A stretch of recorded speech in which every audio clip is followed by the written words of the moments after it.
निदा खान प्रकरणात एमआयएमचे नेते इम्तियाज जलील आणि मतीन पटेल यांची चौकशी करण्याची मागणी करण्यात आली आहे। सामाजिक न्यायमंत्री संजय शिरसाट यांनी या संदर्भात मुख्यमंत्री देवेंद्र फडणवीस यांना पत्र लिहिलं।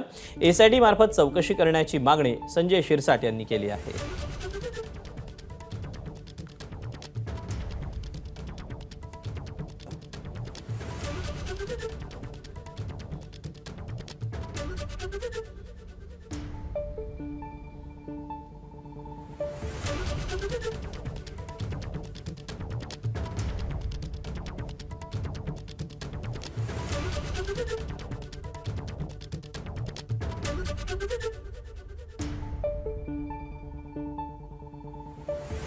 आज त्याला वाचवण्यासाठी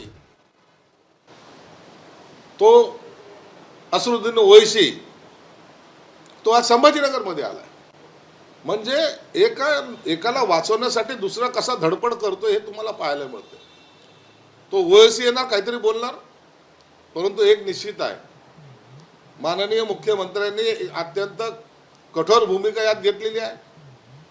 त्यांनी सांगितलंय की एक आरोपी एमआयएमचा जो पकडला गेला नगरसेवक तो आरोपी आहेच आहे, परंतु त्याच्याबरोबर इतर जे काय आहे त्याला सुद्धा अटक केली जाईल। एबीपी माझा, उघडा डोळे बघा नीट।